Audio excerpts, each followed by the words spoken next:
So Doris just needed to be close to her audience to infect them. Contagion through skin. Did you hear me? Very disturbing.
The equality between men and women!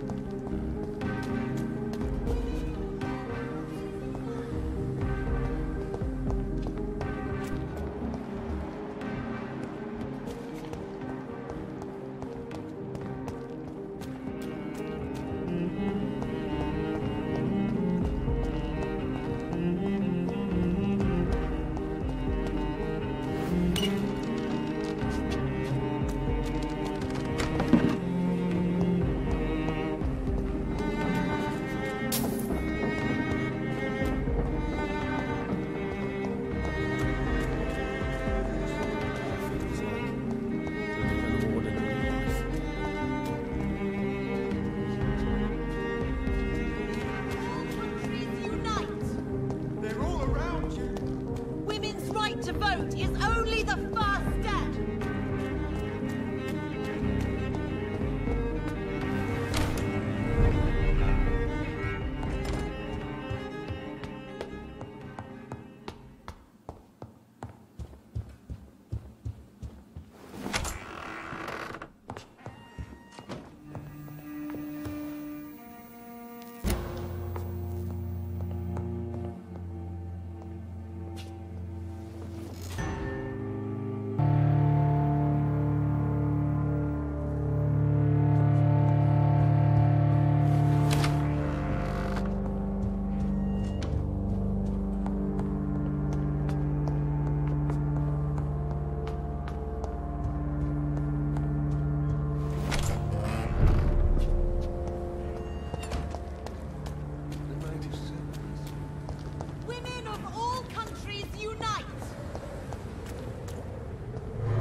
Elizabeth, what are you doing here? I've been formally asked to witness your triumph, my dear.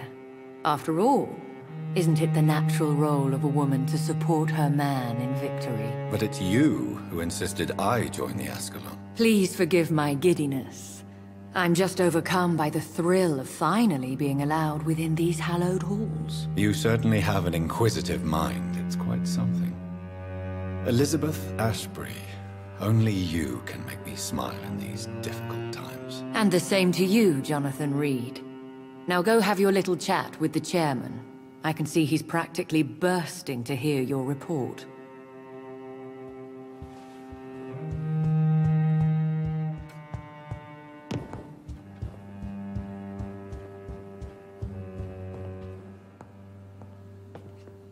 Welcome back to the Ascalon Club, Lance-Bearer.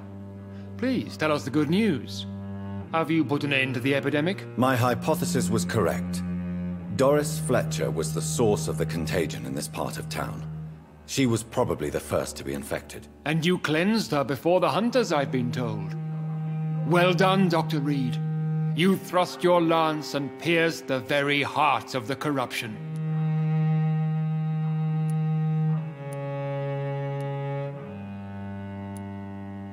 I'm just a doctor.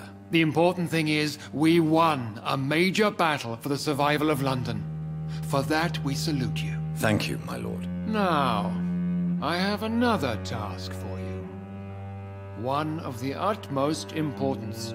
Perhaps even more so than the previous. I'm listening. It's time for you to perform a most sacred duty for the club. I want you to recruit a new vampire. Recruit a new vampire? Are you sending me on some sort of diplomatic mission? Not exactly. I want you to make Aloysius Dawson the Ekon he deserves to be. I'm not sure I'm the best candidate for such a task. I can hear the hesitation in your voice, Dr. Reed. I admire a man of principles. But in this matter, there is more at stake than your moral comfort. It's not a moral question, Lord Redgrave. It's the responsibility of giving immortality to a man I barely know. Nonsense. Aloysius has been a member of the Ascalon for years. This is but the fruition of a long-held plan. How would you like me to proceed? Aloysius is waiting for you at the Dawson estate. Once the deed is done, I'll join you there to celebrate this momentous occasion. Before I go, I have a few questions. All right, I'm listening. You invited Lady Ashbury. Wouldn't that be breaking one of your cardinal rules? No women allowed. Not allowed as members, no. But considering the circumstances, I thought you'd like to have her here to witness your triumph. So it's a temporary admittance, then? Something of a bargain, considering the crisis we're currently facing. Why Aloysius Dawson? Because he is about to die. And he just may be the most influential man in England. After me, of course. Does he know I'm coming? He can't wait to become your progeny, Dr. Reed. Especially now that you have shown how strong your lineage is through your sister. Did he choose me? No, I did. My decision is very recent, to say the least, but it is entirely mine. How would you like me to proceed? Don't worry. Aloysius has had many years to prepare himself. He has studied our kind for decades. Is there any danger? Our blood alters a mortal body so deeply that some don't survive the metamorphosis. They die for good. But Mr. Dawson has been preparing himself for a long time. So shall I just let him drink my blood? Yes. Aloysius will gratefully sup on your blood. His heart will slow, then stop. But he will rise again as one of us, an immortal. Goodbye, Lord Redgrave.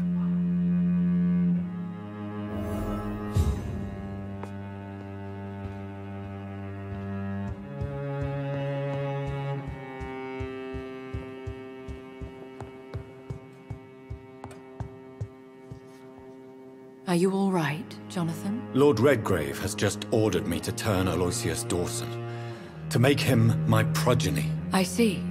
And how do you feel about this? I'd like your advice on the matter. The real question here is, why has his lordship given you this task? Do you think it's some sort of trap? Do you really want to know what I think about this? I do, yes. To make an immortal of a soulless blackguard like Aloysius Dawson will only lead to a disaster for London. The man is already dead inside. Should I refuse? Perhaps politely suggest that Lord Redgrave turn the man into a vampire himself. Don't you dare, my dear. According to what I've recently discovered, his lordship could kill you for even broaching the subject. Really? Why? I've recently found proof that the Earl of Bristol is of lesser lineage and only capable of creating skulls. Please tell me more about your recent investigation. As long as you lower your voice. Are you sure your information about Redgrave is correct? He says he's the progeny of the great knight William Marshall, who lived some 9 centuries ago. That's a lie. Lord Redgrave is unable to create anything but skulls, if the poor souls survive at all. Why so vindictive? You suddenly sound like you're angry. Forgive me, Jonathan. I hate myself for it, but I feel such pride in my discovery.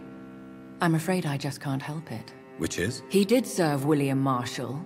And yes, the blood he covets as a token does truly belong to that legendary knight. But he was never his progeny. His lineage is not so noble. How can you be sure the information was correct? I made the acquaintance of a most interesting informer while investigating your maker, from whom I learned the truth about Lord Redgrave. What would you have me do about Dawson? The man is dangerous. Did you know he plans to build a wall to separate the healthy rich from the sickly poor? Do not make him your progeny. What would you do? The man's dying already.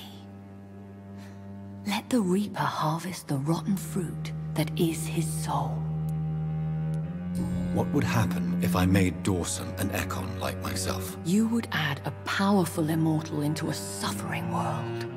An immortal who already craves authority. Maybe I could teach him control, like you taught me. Lead him down the right path. Mr. Dawson spent his life searching for a way to cheat death. I'm sure he has spent decades dreaming of how he'd spend eternity as a tyrant. Goodbye for now, Elizabeth. Goodbye, my dear. Please, be careful.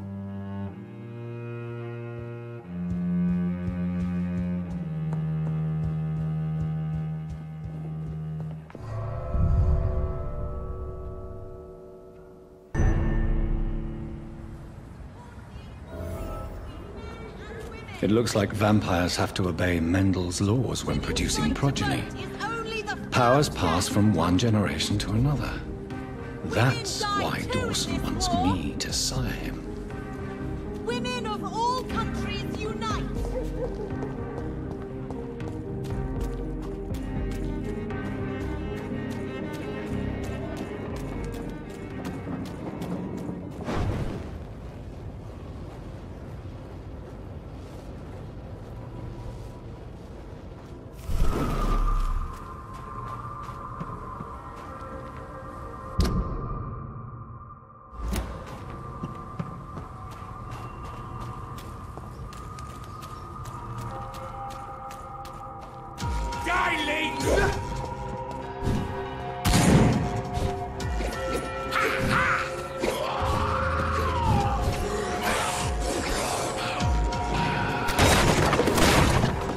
Watch yourselves!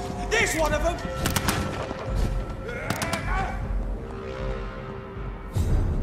It's a leech! Kill it! I hate leeches!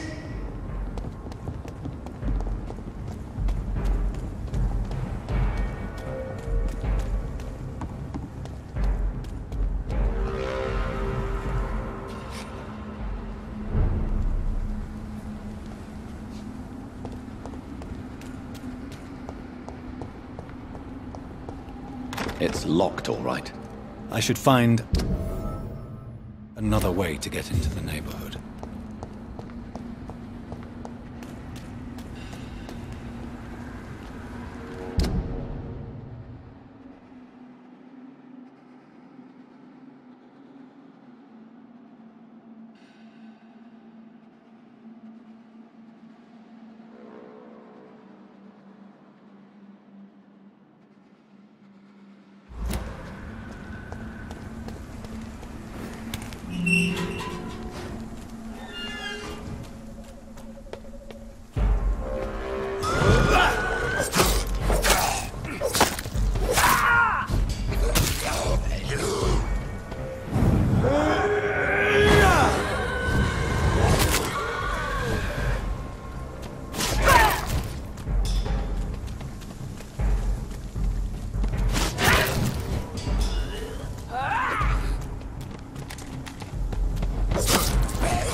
I think this passage could lead me close to Aloysius Dawson's mansion.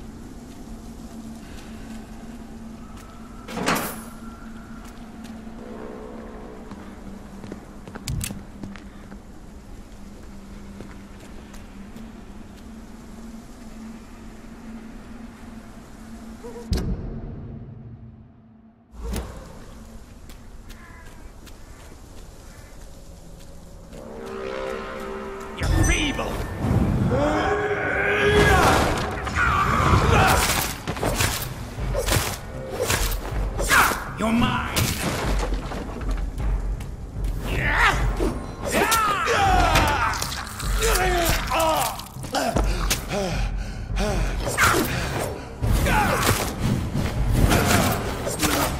Don't you know better? Gotcha!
This is despicable.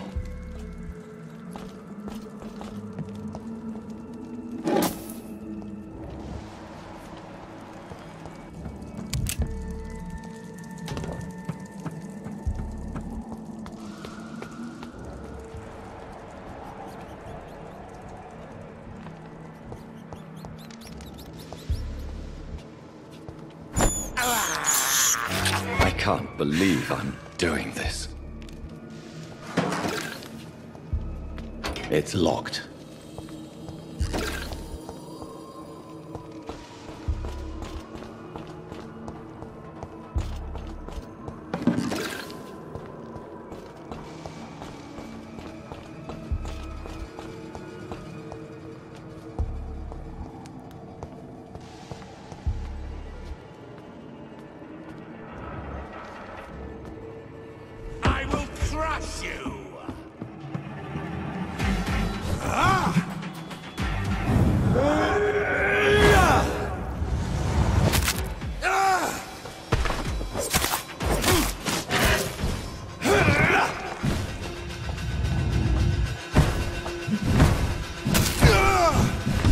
Give me your blood!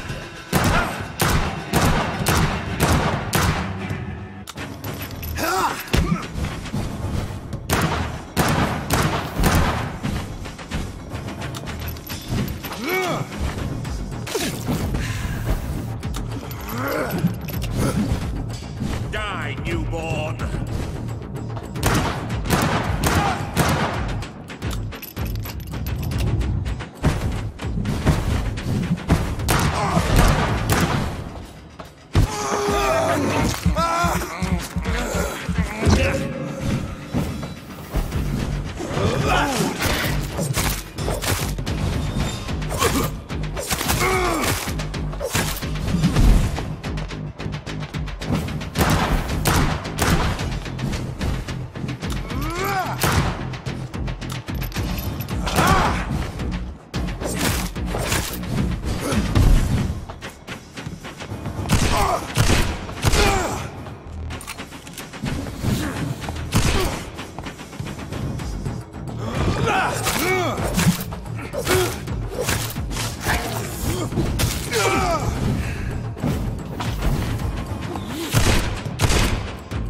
You You shall learn to respect the laws of Ascalon!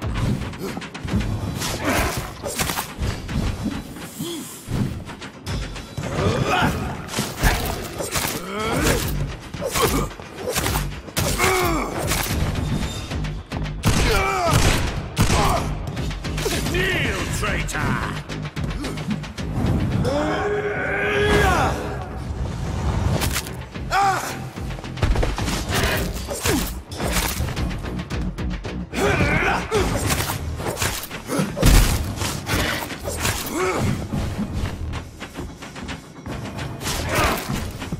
Give me your blood!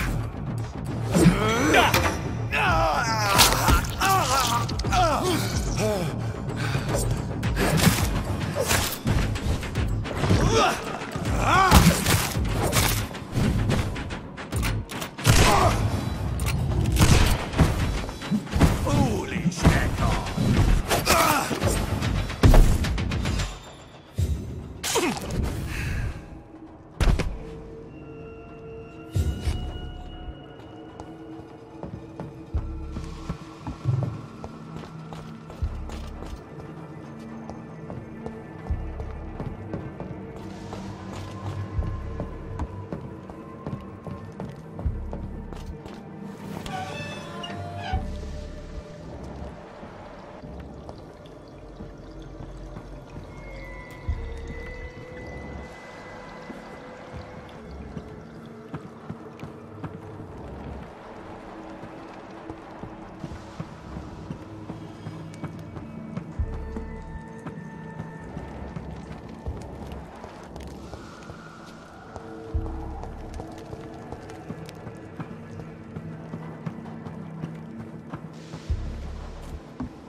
Louise's father was determined to find and save her.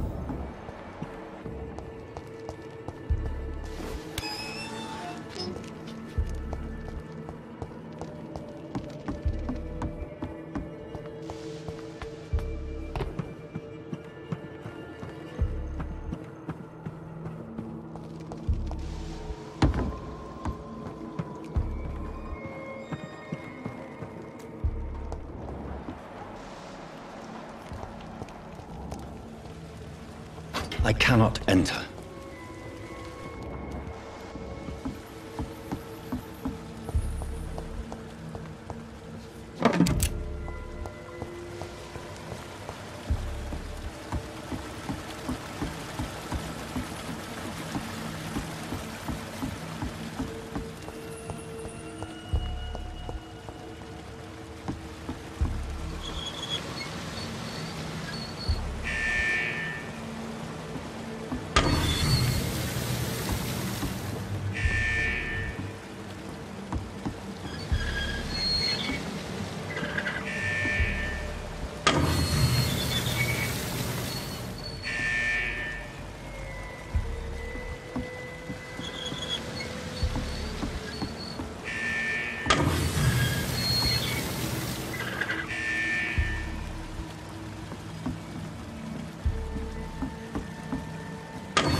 It's locked, all right.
I have this thirst for blood. How long are you gonna keep me locked in here?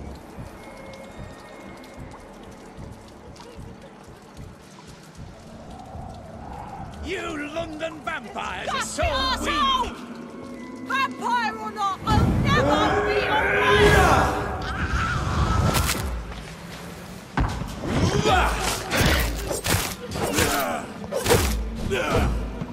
Let me go, you bastard!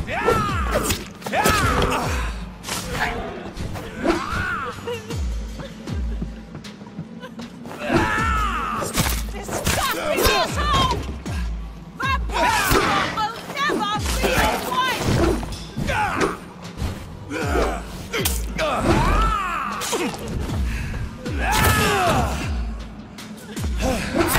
How long are you gonna keep me locked in here? Let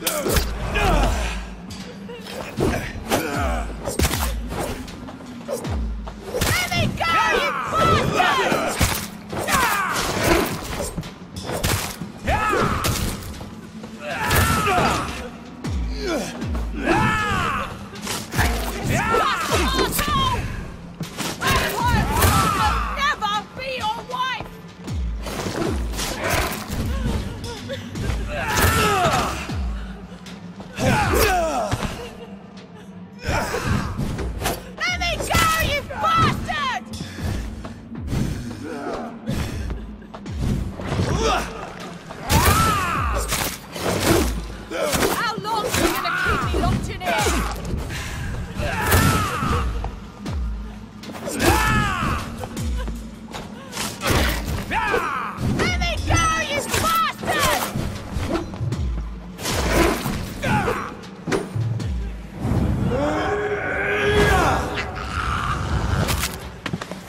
Miss Teasdale, are you all right? How do you know my name? Who are you? My name is Dr. Reed. I managed to track you down thanks to your father. So my father really was looking after me. This man, this vampire told me my father was dead. Is it true? I'm afraid so, miss. I'm so sorry for your loss. But you are free to go, as your abductor is no more. I suppose my jailer also killed my father, didn't he? Thankfully, he did not search your father's corpse, where I found his notes describing where he might find you. You should read them. I must find my father's body. He deserves a proper burial. Goodbye, Miss Teasdale, and be careful. Until we meet again.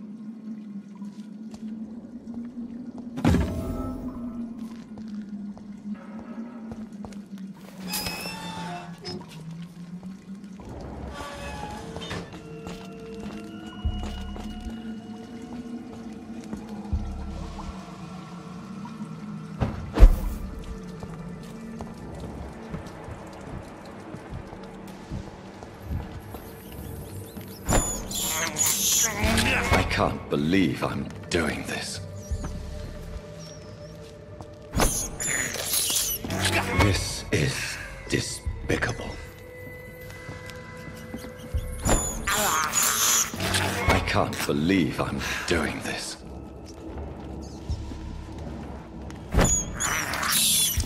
This is despicable.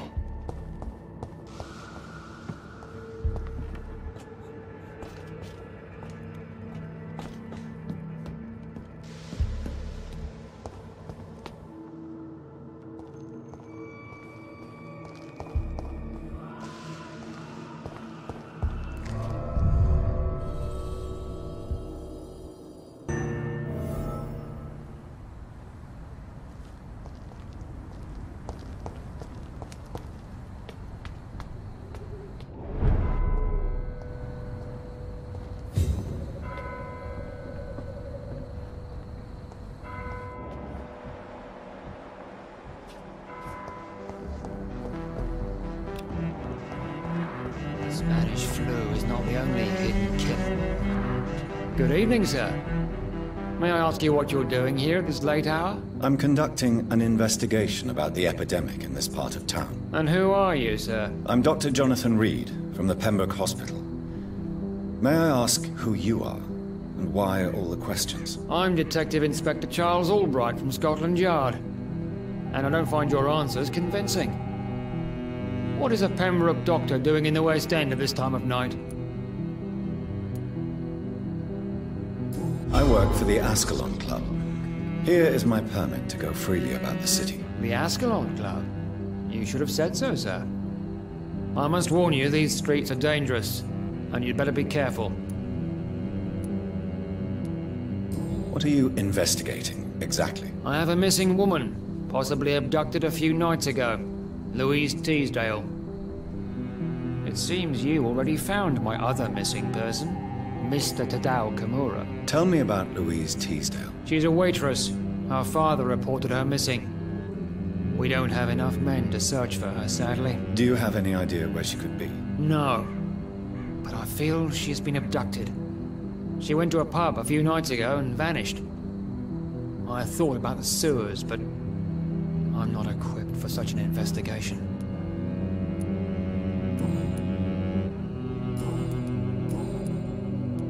Why are you investigating at night? Criminals rarely act in daylight, you know. But since you are also a night worker, have you noticed anything strange which requires police attention?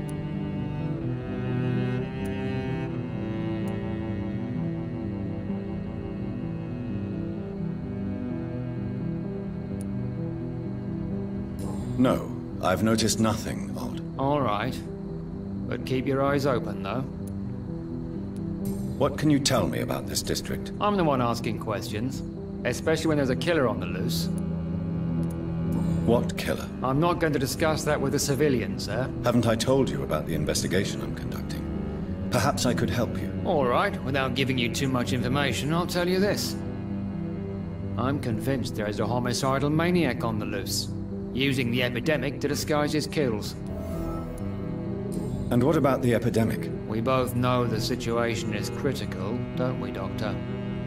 Colleagues of mine die almost every day. What are you really doing here? I told you. I'm a detective inspector from Scotland Yard, investigating suspicious cases in the area. Do you work alone? Yes, the situation is difficult for the police. Many of us are sick, and since the summer strike, most men apply a work to rule on their patrols. What about the situation in the East End?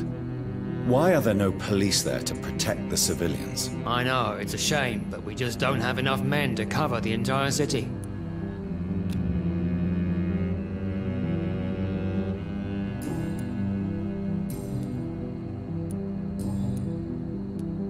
Tell me all you know about that homicidal maniac you're looking for. I'm not even sure there is only one. The wounds are always the same, but the modus operandi varies. Sometimes violent and brutal, sometimes precise and swift. How could different killers inflict the same wounds? That's my main problem. If my theory is correct, maybe we're facing a group of individuals sharing the same violent tendencies. Perhaps a sadist cult. What are you investigating, exactly? I have a missing woman, possibly abducted a few nights ago. Louise Teasdale. It seems you already found her. Tell me, do you have... No. Do you need medical attention, Inspector? I'm afraid I may have caught something. I don't feel too well. You'll quickly feel better after taking this. Thank you, Dr. Reed. I really appreciate it. Do you know anything in particular about a man called Aloysius Dawson? Who doesn't know the man? I think he intervened personally to put an end to the police strike of last August. What else can you tell me about him? Aloysius Dawson is exactly the kind of powerful and influential man who could commit murder and get away with it, with just one phone call. Goodbye, Detective Inspector Albright. Goodbye, Dr. Jonathan Reed. I'm sure we'll talk again soon.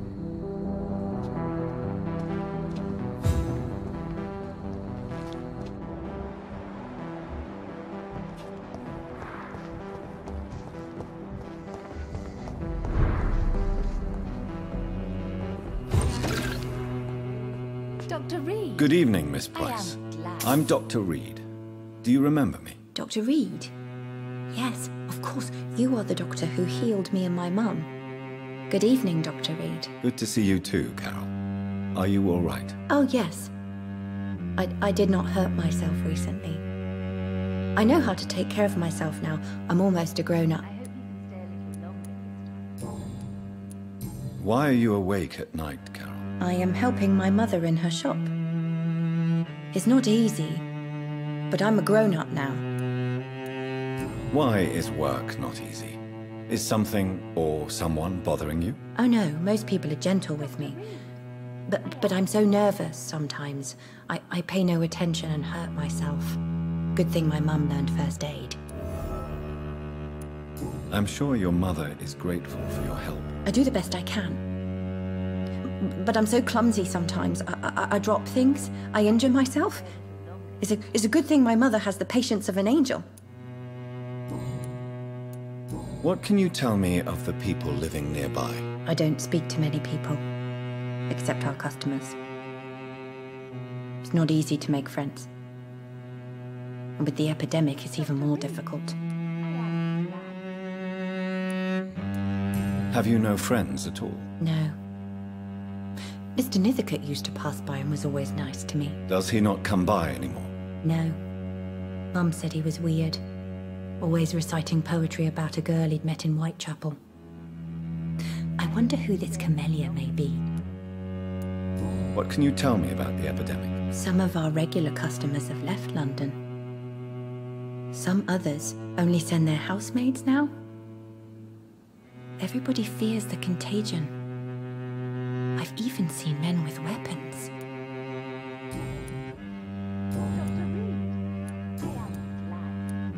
Do you enjoy working with your mother? Oh yes, Doctor. My mother raised me alone after my father died. We've always lived together, and she has always watched over me. Do you remember your father? No, I was just a baby then. My mother always told me how strong and good he was. Do you ever think about getting married, now you're a woman? Oh no, Dr. Reed. Mum always says I'm still a child who has no idea how tough life can be. No husband would like a clumsy girl like me. Have you ever met the famous Aloysius Dawson? Yes, a very strange man, not very nice. What do you mean? He said he was ready to pay good money for rare books, and then laughed at what we showed him. Goodbye, Carol. I hope you Good can stay a morning. little longer this time. Good evening, sir.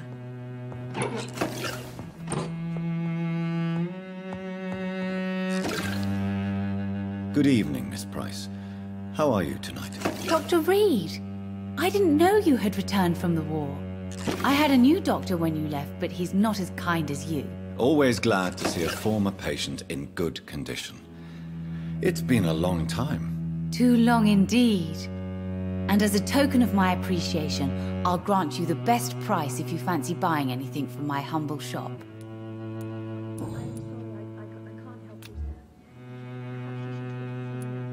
Carol's gratitude is exemplary. She seems determined never to leave you. I'm taking care of my daughter as well as I can. It's not always easy, but she's the best gift life gave me. But she'll probably leave you someday to live her own life. Will that be difficult for you? Why would she leave? Children sometimes stay with their parents until the end, for they know no one else will love them as much. What can you tell me about yourself, Miss Price? I'm still managing my shop. The only difference is, since the quarantine, we're open at night. You, on the contrary, seem to have changed a lot. Tell me more about yourself. No new fiancé? I remember you were hoping to get remarried. I'm sure you must have a few suitors. Who would marry an old bat like myself with a grown daughter and a little business? As you know, I only fancy handsome men like yourself. Really? Have I changed that much? It must have been the war, and the night shifts since my return. Don't get me wrong, Dr. Reed, you're still handsome. Just maybe a little bit wiser, more serious. It suits you well.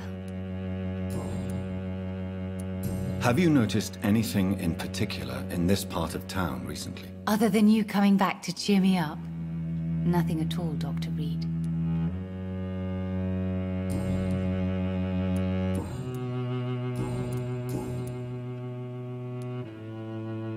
Does your daughter still worry you, Miss Price?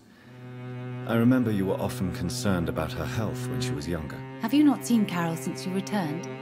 She's almost a young woman now.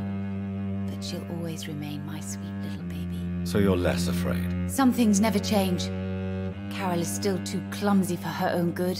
Sometimes her innocence puts her in real danger.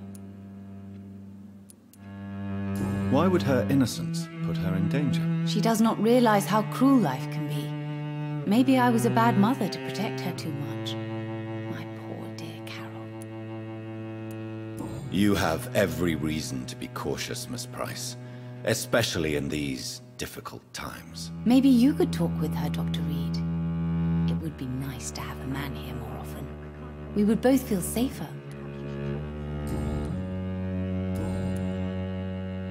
Do you need my medical attention, Miss Price? Oh yes, I feel so oppressed lately. And tired and feeble too. Thank you so much, Doctor. You're always so considerate. I'm just doing my job. Perhaps. But I have always been grateful for your concern, you know. May I look at your goods, Miss Price? It's always a pleasure to have you here, Dr. Reed. Take all the time you need.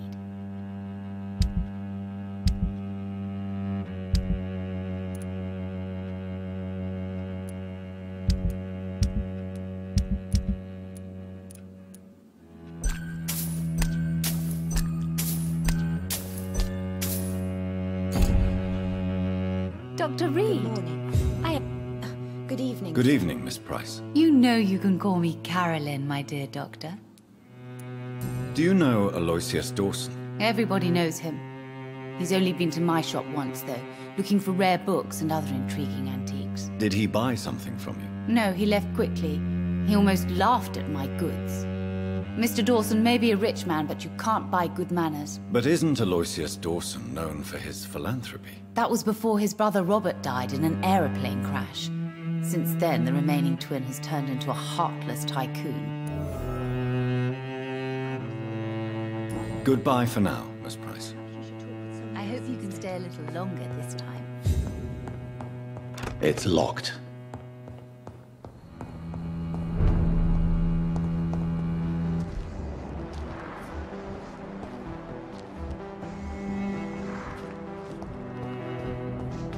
Dr. Reed, I am glad. Good evening, young lady. My mother always... Do you need my medical attention? Oh, please, sir.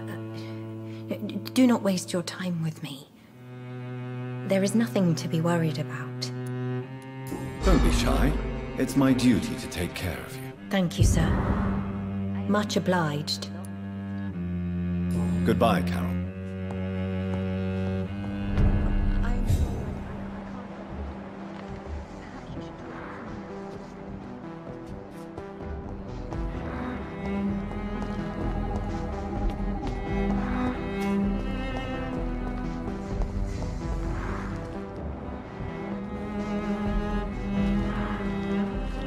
Good evening, sir. I am Dr. Jonathan Reed. Do you need my help? Yes, please. Would you be kind enough to tell me what the time is? That's all you need to know. Well, is it not important to know? As important as where you are? Or who you are? I suppose you're right. And who are you then, sir? I am Agamemnon Baker. Like my brother, I think we need to leave this city immediately. And my brother and I rarely agree on anything.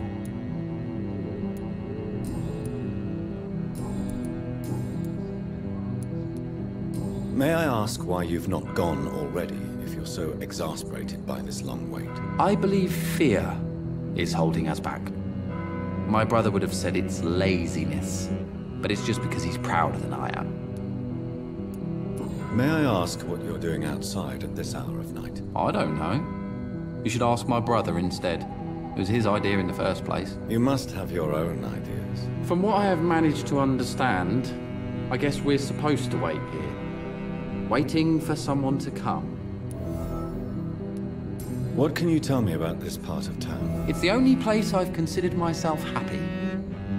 Or at least that's what I believe.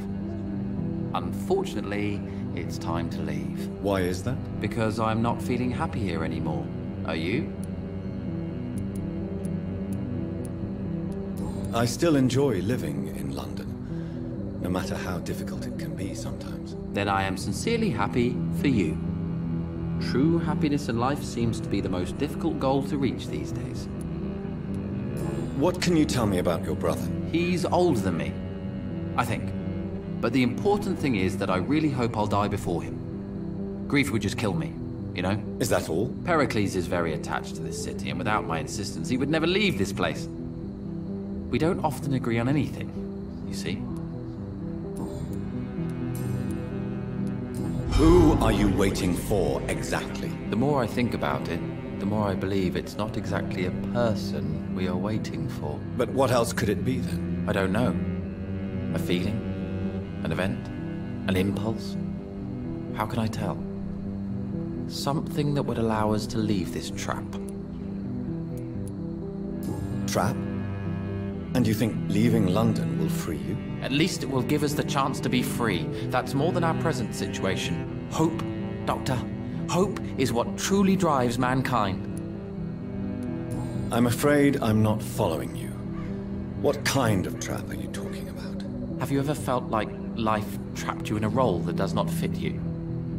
That you're not in your place? That sort of trap. What can you tell me about Aloysius Dawson? You should ask that question to my brother instead.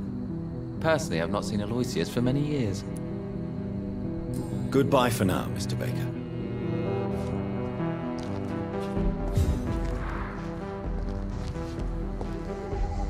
Good evening, sir. I'm Dr. Reed. Can I be of assistance? Dr. Reed? Dr. Reed? Is there anything wrong? No, it's just... your name sounds familiar. And your face. Have we met before? I think I would remember. So I suppose the answer is no. That's odd. I'm certain I've already heard of you. My name is Pericles Baker. Does that mean anything to you? I'm afraid not, sir. But it's a pleasure to meet you anyway. The pleasure is mine, I guess. I only wish I could remember when it was that we met. Tell me about yourself, Mr. Baker. What are you doing out here in the middle of the night? We are waiting. Waiting for someone. And why are you waiting for this person? Because we need to leave this city. As soon as possible. Why do you want to leave the city? I'm not really sure. Can you tell me anything about this district? As you like asking questions so much, would you allow me to ask you one first? Please, be my guest. Do you like this city? I know we are not living in the most peaceful of times, but I have learned to appreciate London's complexity. Yes, me too. This city tests us. It invites us to find ourselves, to discover our true nature scattered throughout its dark streets. But what if we don't like what we find? Do we ever know who we are? I wonder sometimes. Or maybe it is the journey to find out who we are that changes us. And what do you do, sir? For a living, that is. I stopped working when I decided to leave. When I realized what I wanted. Wanted something this city can't provide. Tell me more about why you want to leave London, then. I just don't belong here anymore. I had to convince my brother to leave London because I know we need to find another life out of the city. But what were you doing before you took this decision? Does it really matter anymore? Considering the past seems so pointless to me.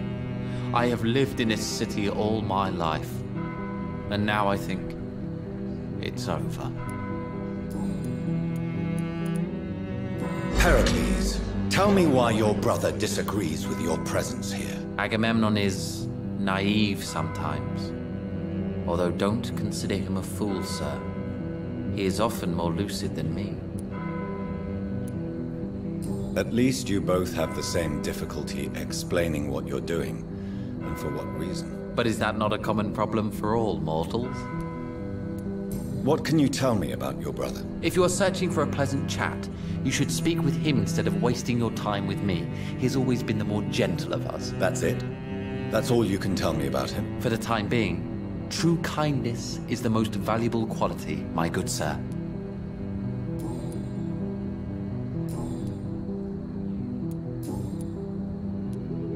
Who are you waiting for?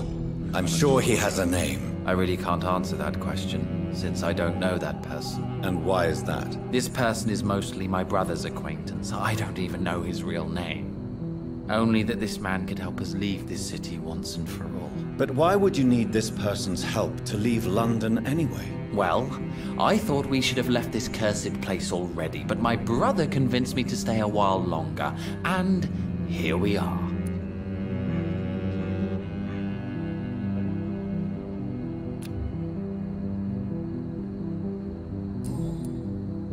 Do you need my medical attention, sir? I'm afraid I do.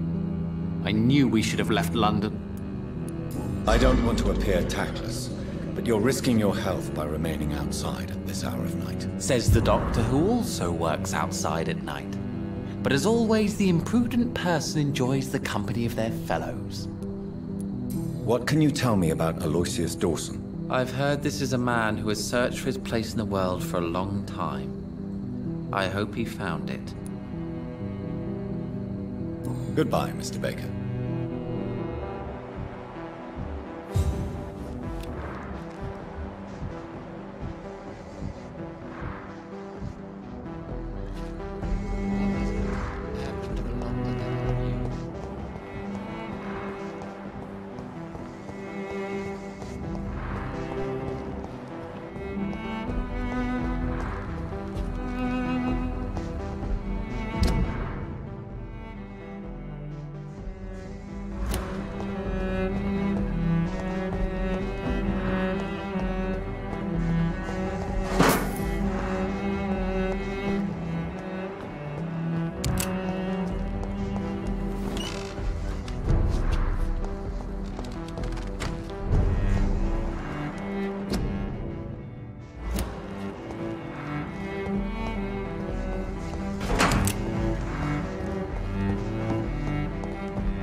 Sir, no civilians allowed. Are you bloody stupid? I'll send you back in a fucking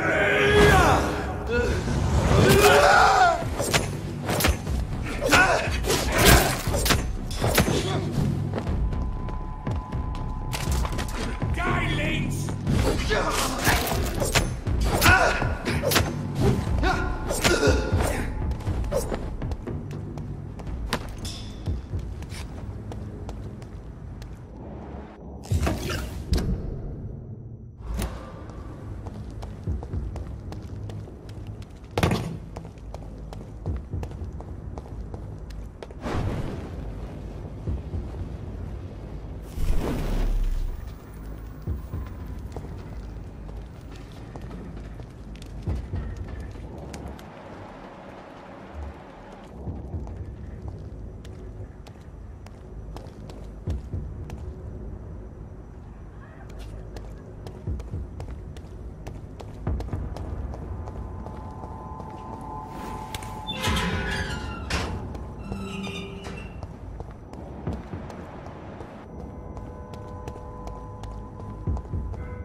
Dawson's mansion. Here I am at last. But the question remains, am I ready to make a dying man my progeny?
It's locked.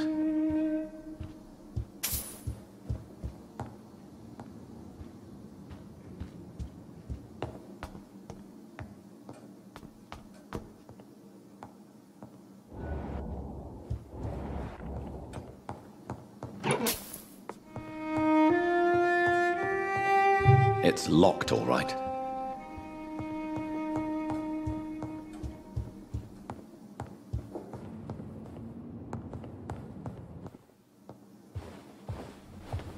Finally you're here, Dr. Reed.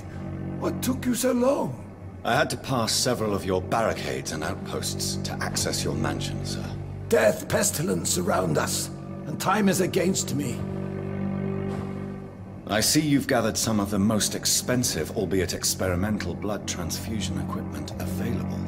All this could be so useful in a hospital. Yes, yes. Since Lord Redgrave sent me a doctor to perform my conversion, I thought you might find some of these devices useful. Most thoughtful.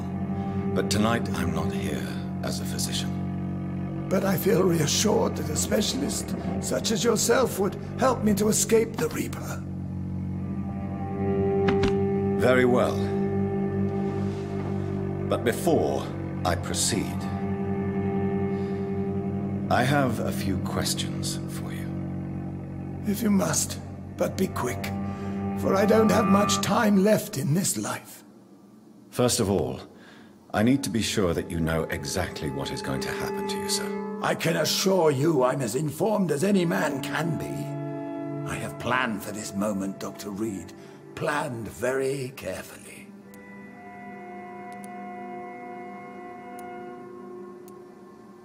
Believe me, there is a huge difference between reading about vampires and waking up as one. I learned that myself the hard way. Oh my God, man, stop your whining. I don't have time for your pointless jibber-jabber. What do you know about the Guard of Priwen? What I do know is that I'll crush anyone or anything that would dare to oppose me. You'll need to feed on warm blood. Blood from mortals. How do you feel about that? I'm rich, Dr. Reed, and powerful. I'm sure I'll be able to acquire all the blood I need without ever having to sully my own hands. I will become your maker. Do you understand what that means? Well, I certainly won't consider you my liege, or some such drivel. You can be assured of that. Let's move on, then. Please, I'm cold and tired. I feel my life waning with every moment. But first, before you embrace immortality, what would you do with such a gift? That's a rather impertinent question, Dr. Reed, and I will do as I please. Answer me all the same. What will your first action be as an immortal? To save London. I will finance the most efficient quarantine ever seen. I will build a wall that will separate the sick boroughs from the healthy ones. Who gave you the right to decide the fate of thousands of people? My money.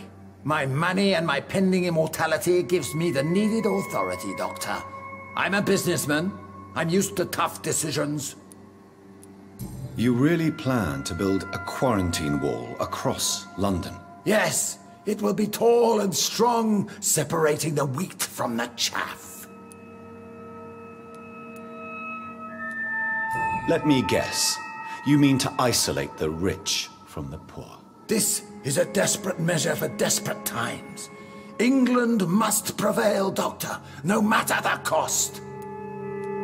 By doing so, you will also create two separate prisons. Come, sir.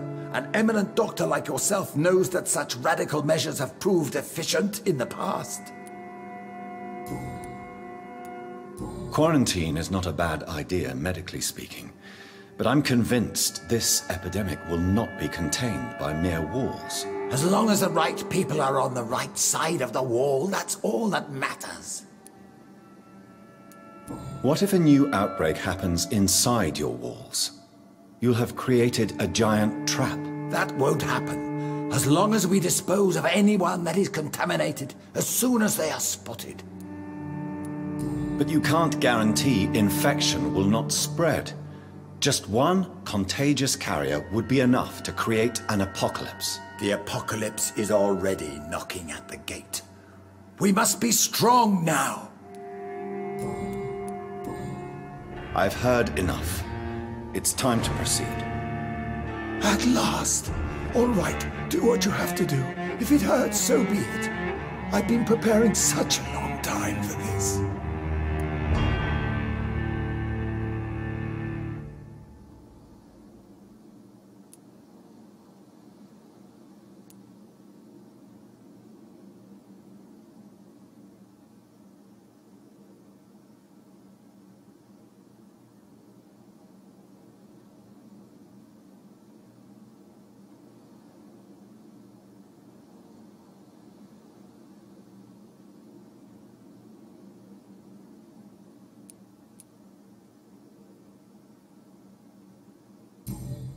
Are you ready for immortality, Mr. Dawson? Drink now, and say farewell to life as you prepare to be reborn. What do you mean, drink?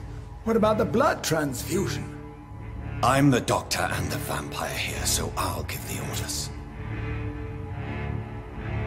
Drink, sir. Now.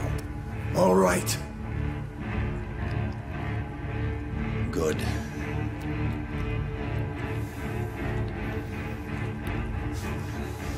That's enough. That's enough, I said.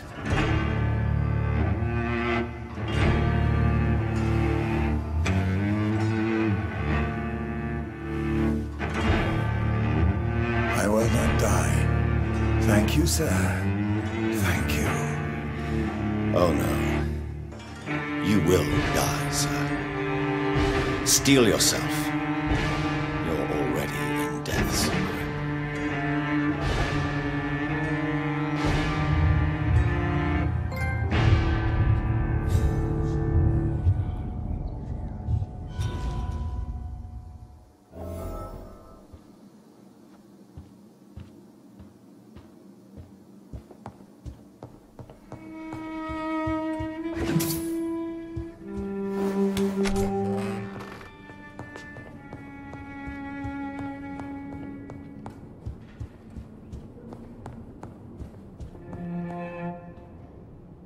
Is it done, Dr. Reed?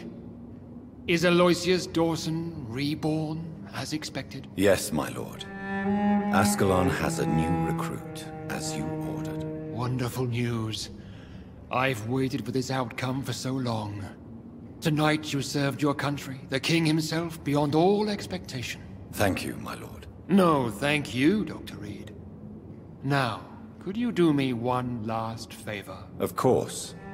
What is it? Go outside and talk with that disgusting creature I saw waiting for you in front of this mansion. I have no idea what you're talking about, but I'll have a look. Good. I didn't kill her on the spot, for she claims to be a friend of yours. But don't you dare bring such a creature near me again.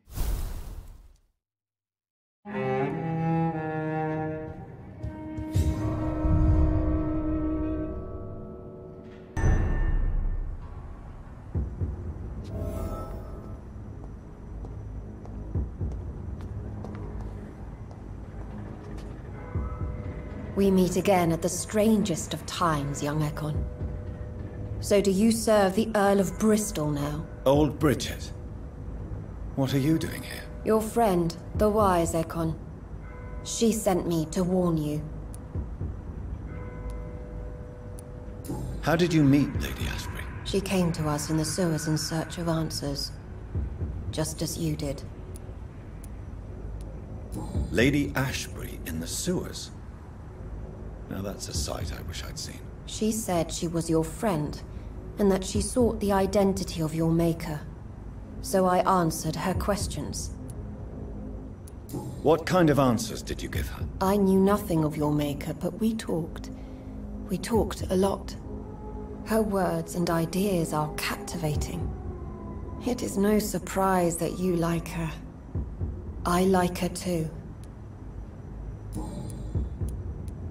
Did anyone see you? It's a long way from the dock sewers, and hunters are patrolling the streets here. Who said I took the streets? How do you think I survived for centuries in this city without ever being seen? I know all her secrets. Lady Ashbury? You know her? Tell me what's going on. The lady approached me but a few nights ago, wanting to meet the sewer skulls. Once she questioned Harriet Jones. She agreed to help us. Harriet Jones is still with you then? How is she doing? Harriet remains angry, but is recovering slowly. Her mind is twisted, but at least her body is healing. Tell me what is going on. The lady asked us to keep an eye on your mortal doctor friend while you were away. We spotted the hunters. They were discussing plans to attack tonight. Wait, slow down. I need to ask you something. I'm listening, but I do not have time to waste, so be quick. Why do I feel like Lord Redgrave was particularly irritated to see you? Far more so than the average Skull, if I may say. Because I used to know him quite well. And he is afraid I may remember who he really is. You're Elizabeth's informant. You're the one who told her about Lord Redgrave's lies regarding his lineage. Yes, but my words were not meant to hurt or threaten. I simply told the story of the sewer skulls, and of so many other forgotten children. How did Elizabeth find you? She presented herself humbly at our gate, and asked if we knew of any ancestral vampires hiding in London. She asked about Ascalon. She asked about many things. What do you think of her? Her soul is good, yet tainted with a deep sadness, and the scars of ancient wounds. Time does that to us immortals, for we have so much to dwell upon. Why did she come to you? I am old Bridget, the buried memory of the city.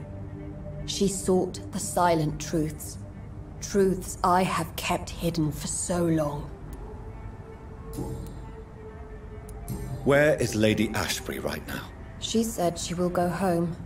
She needed to speak with some old friends first, though. Do not worry, young Ekon. She is no fool, and just as strong as you.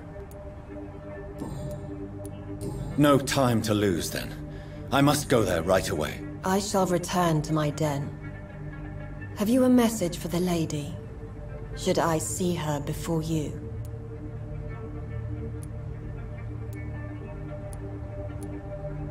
Tell her I worry about her. Do not, for she has had strength and wisdom for so much longer than you.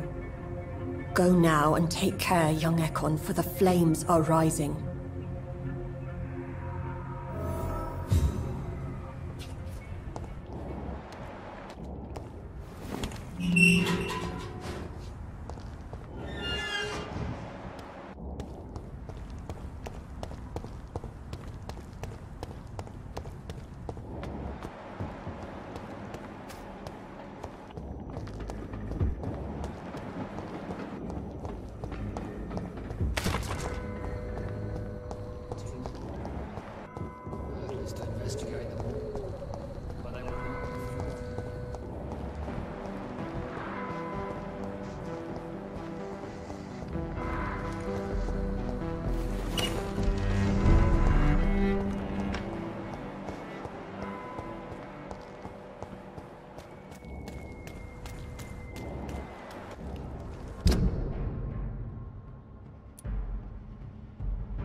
What is this truck? Are the vampire hunters here already? It's one of them! I order you! Step back!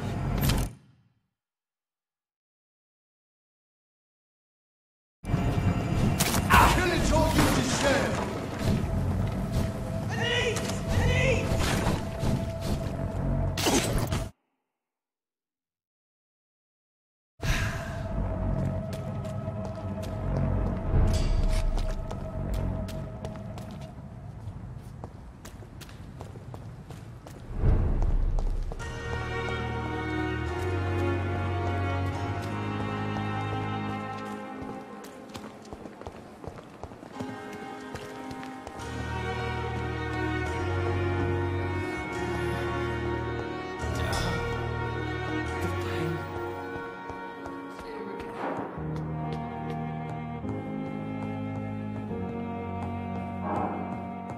Those bastards.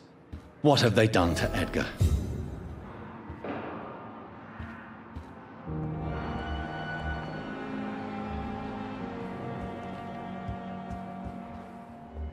Looks like he's wounded. I better follow the blood.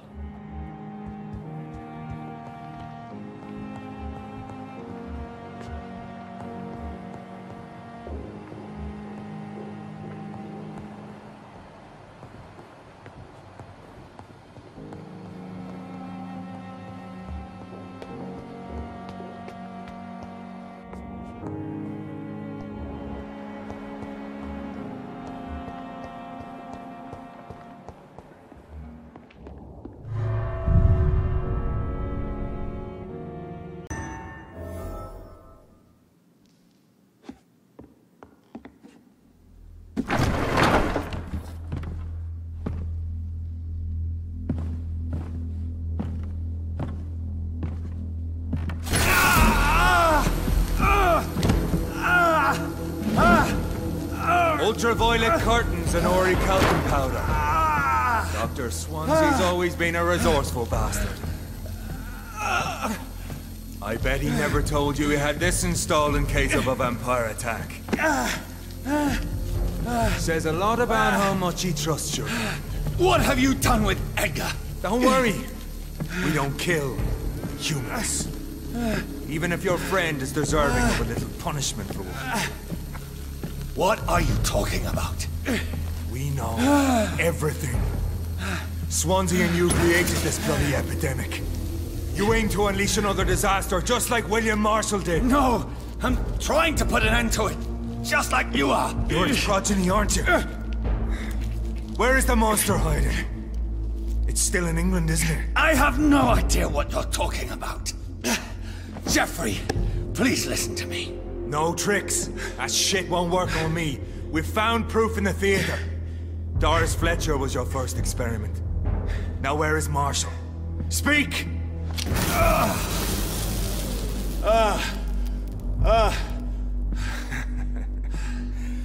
So much for modern technology. Time for the tried and true. Do you know what this is, Beast? This is a drop of King Arthur's blood. The blood of a true defender of Britain. Stronger than your evil powers.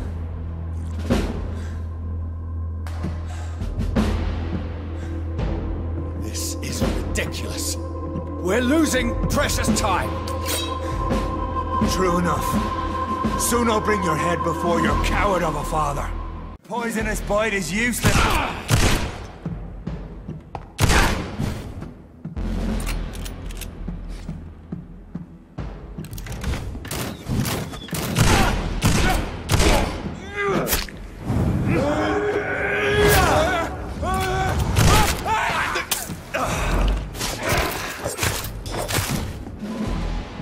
You down! The blood of a true defender of this land will protect you. Close your eyes!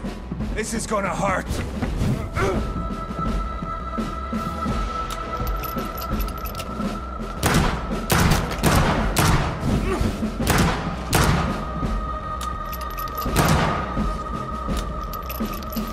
Come on, Reed.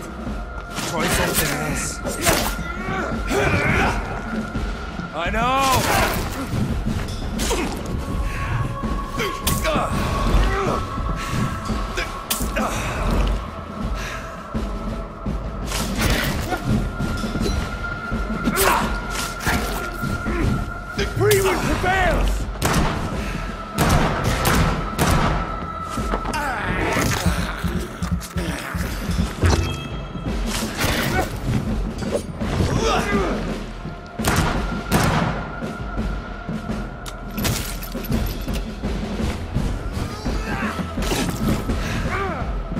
Your poisonous bite is useless on me.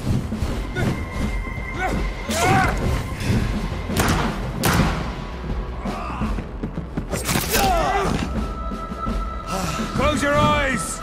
This is gonna hurt.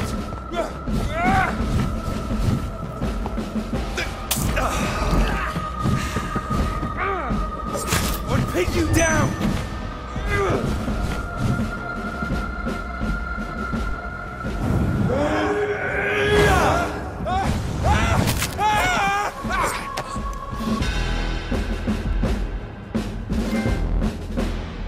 We are the guardian of justice. Priwen shall prevail. You can't accept the fact we're not enemies, can you? We always have been, and we always will be. Of all the evils that threaten mankind, your kind are the worst.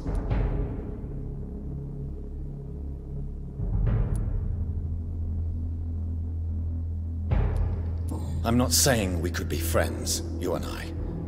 But perhaps we could collaborate to put an end to this epidemic. Never! We are Priwen. We do not negotiate. We do not compromise. There is no way you'll ever let me be, McCullum. You'll always hunt me down, won't you? There is no escape, Leech. Kill me now. For there is no way you can sway me to your ideals.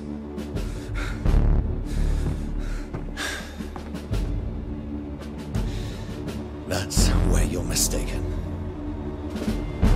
What do you mean?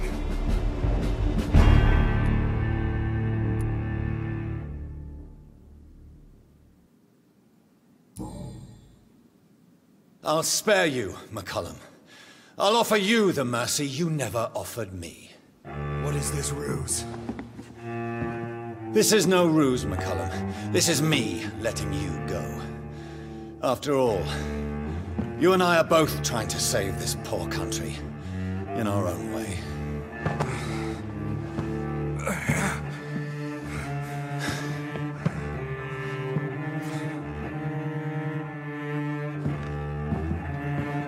I'll kill you, Reed!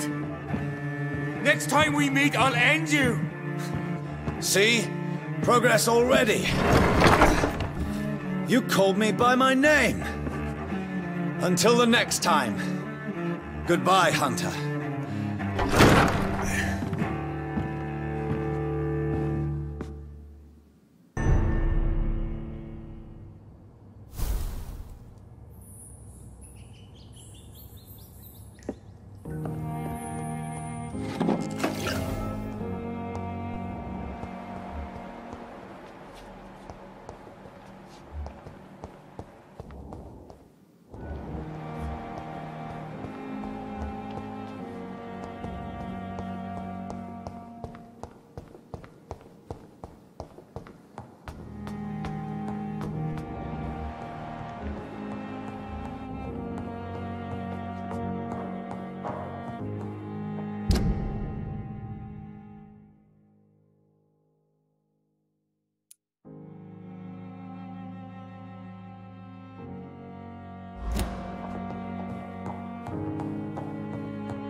I'll kill you!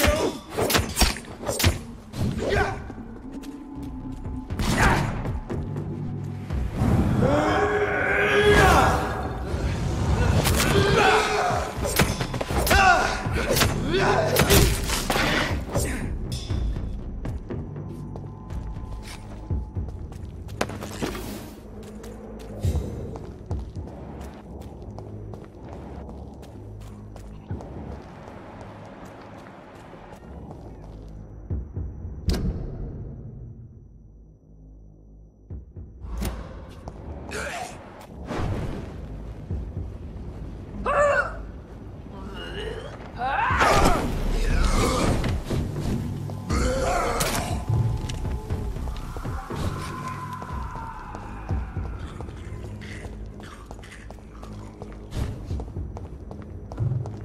prey is mine now!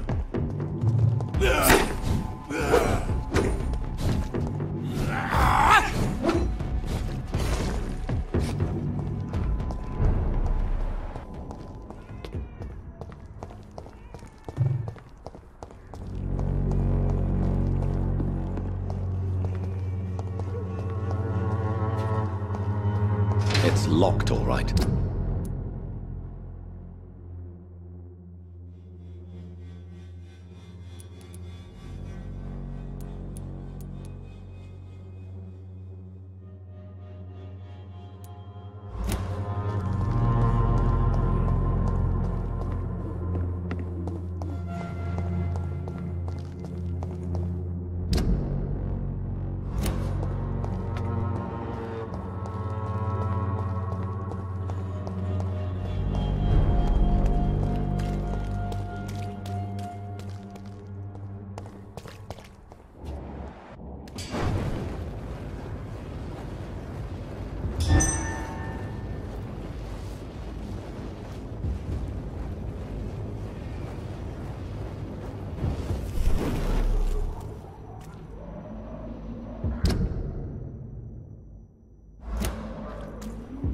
It's locked.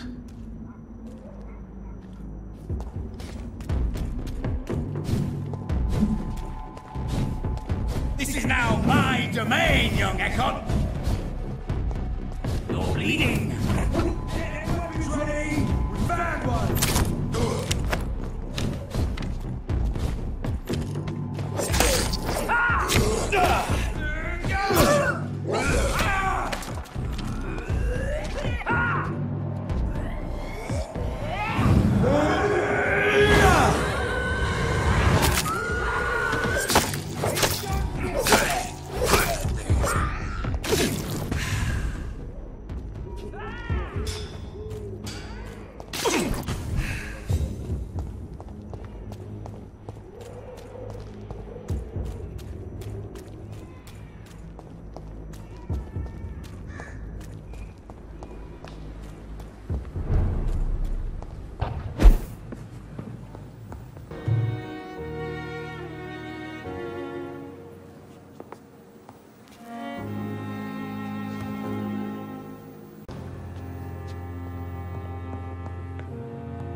Steady, boys. We got one of them.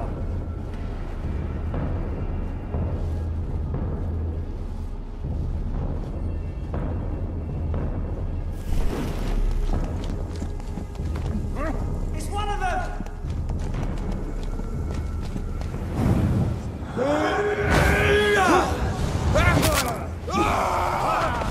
We'll crush this beast.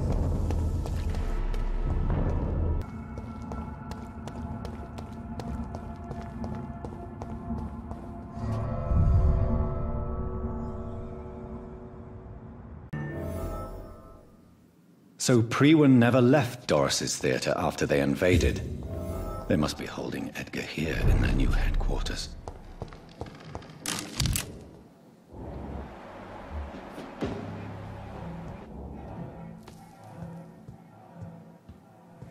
Over there!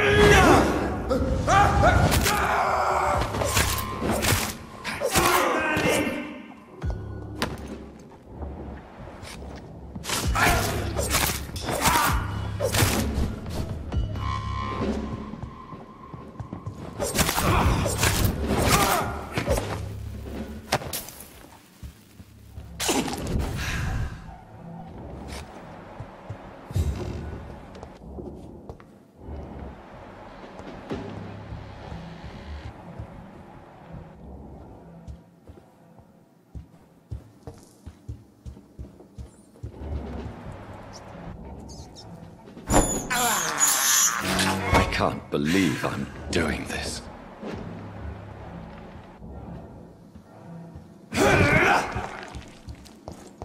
Over there! There's one. One near. I know it.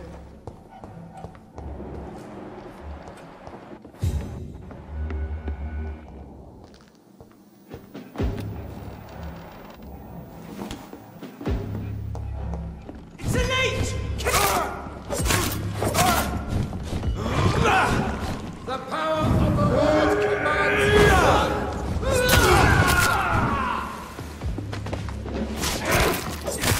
Steady, boys, we've got one of them!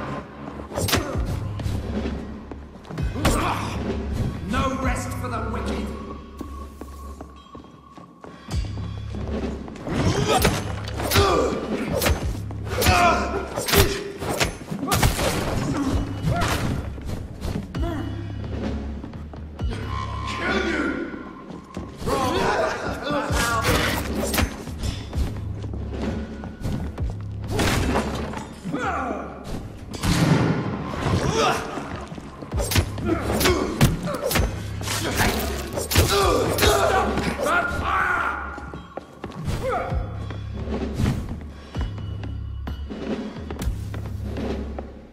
God walks with me.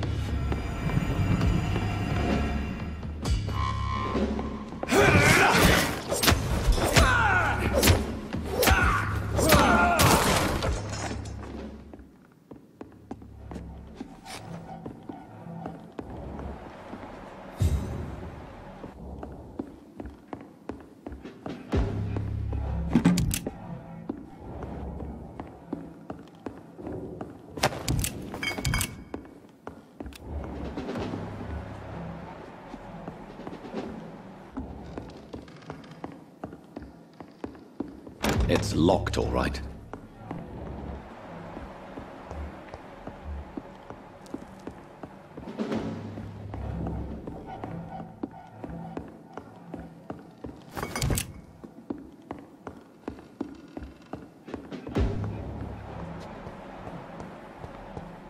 It's too quiet. I don't like it.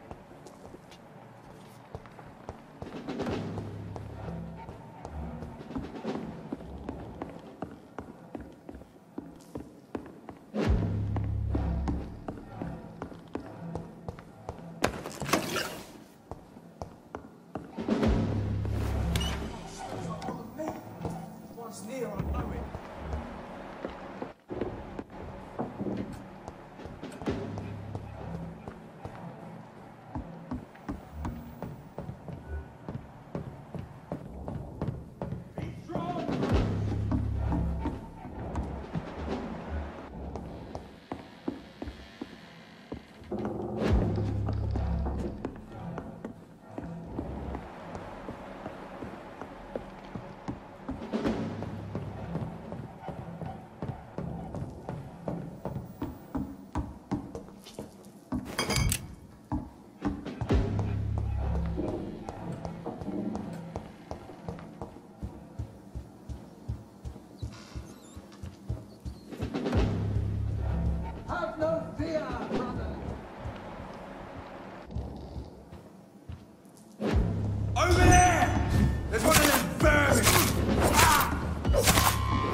Doris Fletcher was about to become a disaster.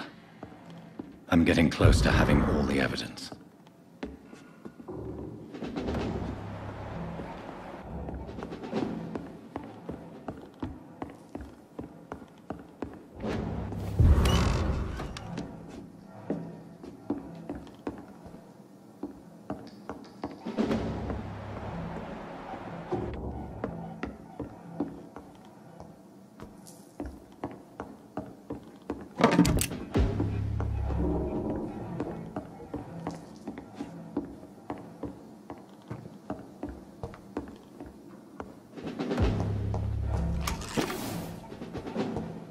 Turn around. Dilate!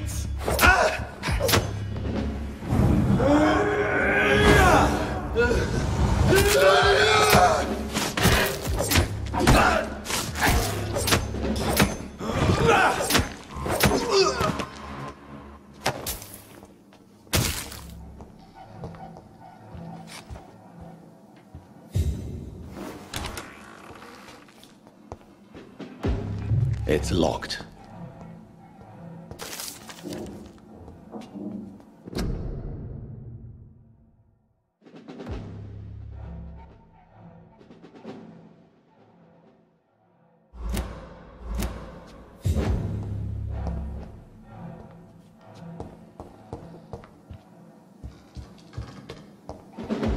I cannot enter.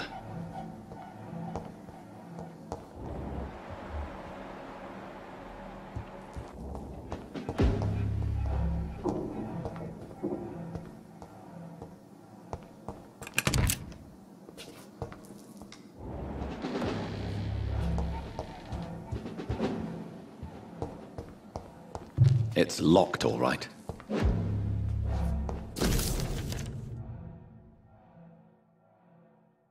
Blood of a pure heart, garlic, blood of a king. I don't understand. Perhaps this is what McCullum drank. I had better keep that in mind.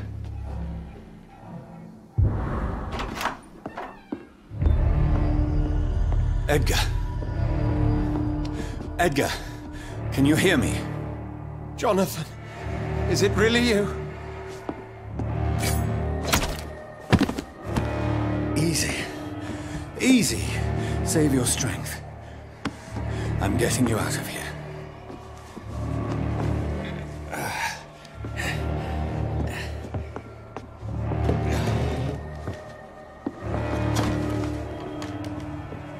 Don't try to spare me. As a physician, I know all too well when it's too late. Punctured lung, broken ribs, and internal bleeding. An accurate diagnosis, wouldn't you say? Edgar, what happened? They wanted me to confess. Beat me black and blue. Geoffrey McCullum ambushed me at the Pembroke Hospital. He was convinced you and I were responsible for the Skull epidemic. I never imagined that self-righteous fanatic would dare to attack us in the open. What became of him? To prove him wrong, I let him go. Really? Are you sure that was the wisest course of action? Time will tell. The most intriguing part of his accusation was that you and I were the pawns of some ancient vampire. William Marshall. Yes, they tortured me to make me confess the same nonsense.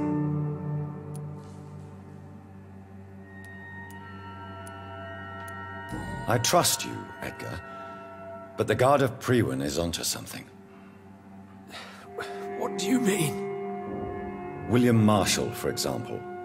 You speak of him as if you know him. How is that?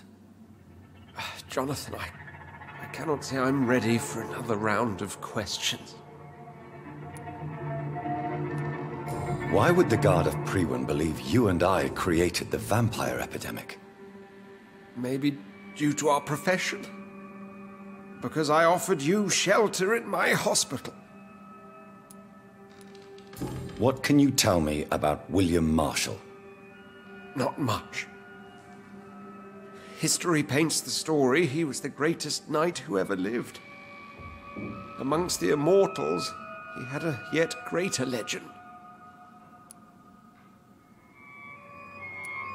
Why would he deserve such a reputation? I cannot say. The Brotherhood of St. Paul's Stole has next to no intelligence on him. All I know is that he's supposed to be the oldest of all the British vampires. Why is the Guard of Priwen so obsessed with him? He was the only ancient vampire to escape the first great hunt launched by the Guard of Priwen in 1854. They believe he's an evil creature plotting his return.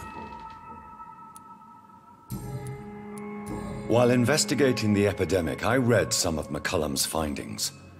I think you have some explaining to do. I have nothing to hide, Jonathan. Nothing at all.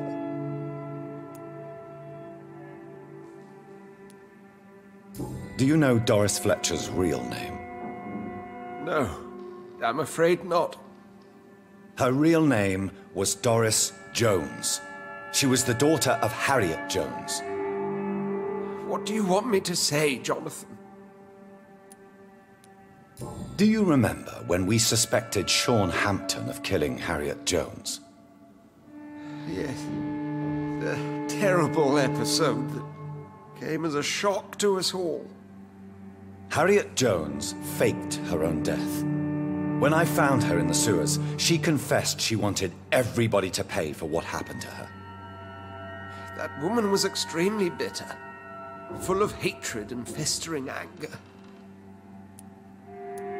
Doris Fletcher visited her mother at the Pembroke Hospital. That's how she first got infected. I know nothing about that. Miss Fletcher once came to visit the sick. That is all I know. No, Edgar, there is more. Doris Fletcher was Harriet Jones's daughter. They exhibited the same symptoms: blind hate and strong physical mutation. What does this sad story have to do with us? Come on, Edgar. Don't you see the pattern here? The epidemic, the link between Doris and Harriet, the suspicion of McCullum. How could I? I never saw Harriet Jones again after she fled the hospital. Do you know where we are? Doris Fletcher's theatre. This is where that hateful creature plotted to spread the epidemic across London. I only briefly met Miss Fletcher once when she visited the Pembroke Hospital. You say it was to see her mother. She seemed like such a sweet and graceful woman. My point exactly. The disease turned her into a bitter soul, driven by vengeance just like her mother. A symptom of all the infected patients. Certain diseases are known to produce similar effects. Rabies, for example. And rabies is not the devil at work. Doris and Harriet shared more than a hidden family bond. They were the embodiment of the epidemic and are linked to the Pembroke Hospital. Come on, Edgar, this is no coincidence. I swear I'm at a complete loss. All I did was administer vampire blood to cure old Harriet. There was no evil plan, no diabolical plot. You did what? I tested the regenerating and healing properties of vampire blood on Harriet Jones. My only intention was to find the cure for influenza, I swear. Whose blood did you use? William Marshall's? Mine? Lady Ashbury's. While transfusing her with human blood, humanely appeasing her hunger, I also kept samples of her blood for my research. You used her blood on Harriet Jones? My God, Edgar, that's unethical. You betrayed 2 of your patients at the same time. Right, I admit it. I boldly ventured into experimental realms, but I've killed no one to appease my thirst for knowledge, Jonathan. I'm no murderer. I never asked to become what I am, Edgar. You chose to conduct your rogue experiments. You have worked beside me. You saw what I'm doing at Pembroke Hospital. Jonathan, you know I'm not an evil soul. Just another victim of this tragedy.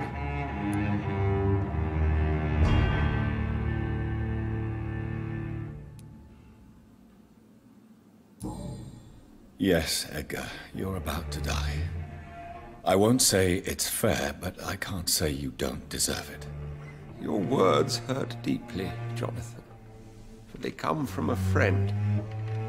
I helped you, remember? Yes, I remember.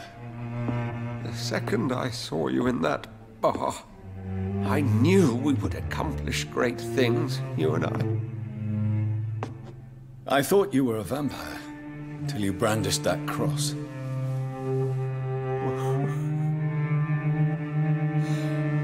You looked so lost when you opened that door. For a few seconds I thought you were there to kill me. I think we were both afraid. And now, I feel true fear. Is there an afterlife? What will become of me when I'm dead, Dr. Reed? I really cannot say, Dr. Swansea. In the end, life betrays us all.